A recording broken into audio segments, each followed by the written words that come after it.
Você está achando que o teste de software é para os fracos, que é um negócio simples, que eu só preciso fazer lá no final do processo de desenvolvimento, e se der tempo? Então talvez sua cabeça esteja um pouquinho confusa com alguns mitos da área. Quer saber o que é verdade realmente? Fica com a gente e curte esse vídeo.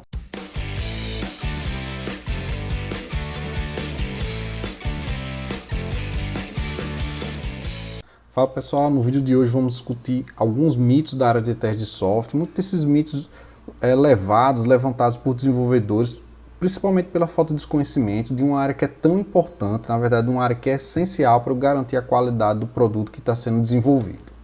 Então vou mostrar um pouco que esses mitos não acontecem em outras áreas, então outras áreas ninguém discute a necessidade de testar os produtos, né?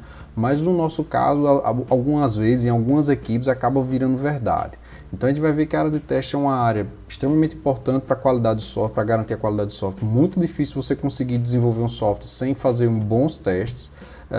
O desenvolvimento desses testes não é nada complicado, desde que eles sejam bem projetados. Então a gente vai começar a falar um pouco sobre esses mitos, para que a gente possa começar a adentrar como projetar melhor os testes que vão precisar ser feitos dentro do sistema. Então vamos lá. Então a primeira dúvida comum entre as equipes, né? Então por que testar? Como eu falei em outras áreas, isso não é questionado, né? Então, por exemplo, na culinária todo mundo vai testar os produtos, os pratos, né? Antes de colocar esses pratos na mesa dos seus clientes. Na indústria automotiva o teste é essencial, né? E para que, inclusive para que um produto entre no mercado, para que ele tenha competitividade dentro do mercado, né? E às vezes essa dúvida na área de software acontece. Será que realmente eu preciso testar? Então, o que é realmente o teste na área de software? Então, pegando alguns conceitos aí clássicos da área de software, vendo que a área de teste de software não é uma área nova, né? Então é uma área... o primeiro livro aí, que é um livro clássico do Glenn Ford Myers, é de 1979, né? Então ele conceitua teste como a execução de um programa com a intenção de encontrar bugs. Então a gente vai estar executando o teste, né, querendo encontrar os bugs. Outro conceito é um pouco mais elaborado, né, do I3E, glossário de termos da engenharia de software, né, então diz que teste de software é um processo formal de avaliar um sistema componente de um sistema por meio manuais ou automáticos. Então veja que o processo não é feito aleatoriamente, né? Então a gente deve definir um bom processo de software, não necessariamente um processo complexo, com muitas ferramentas, com muitas técnicas, mas um processo que atenda ao produto que está sendo desenvolvido. Mas ele precisa ser organizado para que a gente não gaste tempo demais ou não gaste tempo de menos na execução desses testes, que pode ser feitos aí de forma manual ou de forma automática, e o objetivo aí é verificar se ele satisfaz os requisitos que estão especificados e identificar sempre a diferença entre resultados esperados e resultados obtidos. Então uma coisa que a gente vai ver na área de teste de software e nas ferramentas que implementam os testes é que eu sempre vou ter a necessidade de saber quais são os requisitos, porque eu tenho que deixar claro nas ferramentas o que é que eu estou realmente esperando, né? Então, tanto quando eu estou utilizando ferramentas, quando eu estou fazendo os testes de forma manual, então aquilo que eu estou esperando tem que estar muito bem especificado. Então eu vou testar o software, né? O nosso objetivo aqui é descobrir defeitos em um sistema, né? Então eu quero avaliar se o sistema é realmente útil. Então às vezes eu não encontro defeitos, mas eu preciso avaliar com o usuário. Então mesmo o sistema ser defeito, na hora que o usuário vai utilizar o sistema, ele pode dizer que não é nada aquilo que ele quer fazer. Então eu tenho um teste específico para defeitos, teste para avaliar a utilidade e teste também para avaliar se o sistema ele pode ser utilizado em determinadas situações operacionais. Então eu posso ter um software em que o usuário diz que o sistema é útil, então que eu estou descobrindo poucos defeitos. Uma coisa que a gente vai ver é que eu não consigo ter zero defeitos no software, né, mas eu consigo minimizar bastante o número de defeitos. Mas esse software pode não funcionar, por exemplo, quando tem 100 usuários acessando o software simultaneamente. Então a gente vai ter testes aí de acordo com a minha necessidade, né? Mas o objetivo dos testes é eu verificar se isso aqui está sendo atendido adequadamente aí dentro do software que eu estou construindo. Mas no vídeo de hoje a gente vai focar aí nos mitos, né, na área de teste de software, né? Então muitos mitos que são divulgados, espalhados aí entre os desenvolvedores, né? Então vamos esclarecer aí alguns desses mitos. Então o primeiro mito é que diz que enquanto a gente não tiver um programa em funcionamento, não é possível avaliar a sua qualidade. Então isso não é verdade, né? Então a gente já pode avaliar a qualidade, por exemplo, a partir de protótipos que são construídos pelo sistema. Então a gente já pode começar a validar esses protótipos com usuários mesmo sem o sistema ter sido construído. Então protótipos feitos, por exemplo, no papel ou feitos através de alguma ferramenta de prototipagem, né? Então já é uma maneira de eu começar a avaliar a utilidade. Então, eu posso também utilizar outros tipos de especificações, né, especificações formais, onde eu consigo validar, por exemplo, se o software tem algum problema relativo à concorrência, né, então, mas isso já numa maneira um pouco mais avançada de avaliar software, né, mas eu não preciso ter o programa pronto, né, para que eu comece a avaliar a sua qualidade. Então, a primeira forma de eu avaliar já é ali através dos protótipos, né, que já começam a ser construídos e eu já começo a validar a utilidade do sistema com o usuário.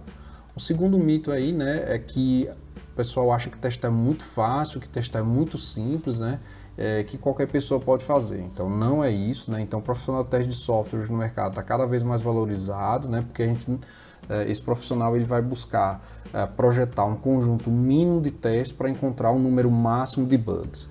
Então, mais uma vez, ele não vai encontrar zero defeito, né? Então a gente não vai conseguir testar o suficiente para deixar o software com zero defeito, mas a gente vai tentar deixar num nível onde o número de defeitos é tão raro, né, que não vale a pena continuar testando.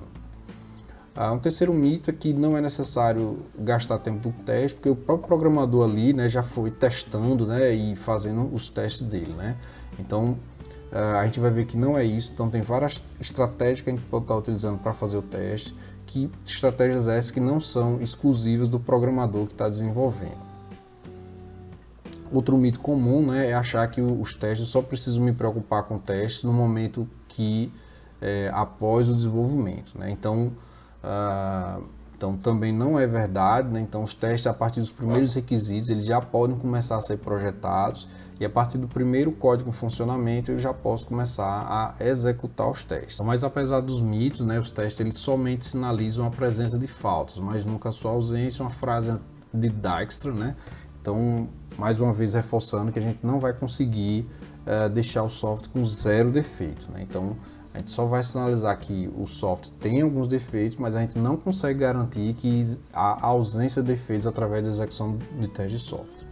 Outra confusão que há, né, é achar que teste é debug, né? Então o debug na verdade ele é utilizado ali para você ajudar a encontrar um defeito, né? Encontrar um bug que está dentro do seu software, né? E só para deixar claro algumas definições, né? Então os testes de software eles vão revelar apenas falhas em um produto. Então essas falhas elas são resultados aí de um erro que pode ser todo. Então nós como seres humanos estamos suscetíveis a cometer erros. Esses erros eles levam a um defeito no software que, se esse defeito se manifestar, ele gera uma falha. Então a ideia dos testes é só ele vai revelar apenas as falhas. Então o que são falhas são defeitos que se manifestaram no produto de software.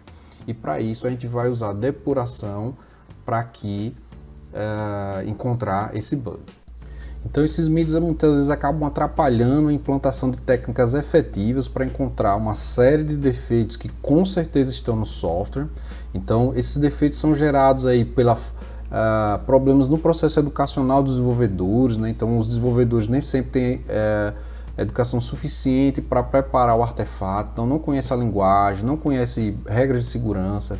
Então, às vezes, há problemas na comunicação entre os desenvolvedores, há descuido em como são feitos os artefatos.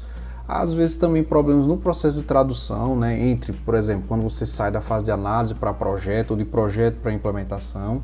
E o próprio processo de desenvolvimento pode direcionar um engenheiro de software para ações inadequadas. Então, tudo isso pode levar a defeitos dentro do código e esses defeitos precisam ser encontrados através de técnicas efetivas de testes. A gente vai ver que eu posso configurar o meu processo com técnicas simples, né? Ou ainda posso configurar um conjunto de técnicas de testes mais elaboradas, mas nenhum, mesmo processo mais completo de execução de teste, nenhum ele vai garantir que o software tem zero defeito. Então a gente consegue tirar e consegue manifestar várias dessas falhas, né, através do teste de software, mas não consegue zerar os defeitos. Então, nosso objetivo aqui agora, daqui para frente, é mostrar como projetar testes que sejam efetivos, onde eu gasto o menor tempo possível para encontrar o maior número de bugs. Então, se você quer aprender um pouco mais sobre essas técnicas, então não deixe de curtir os próximos vídeos. Aguardo vocês. Grande abraço, fique com Deus. Tchau, tchau.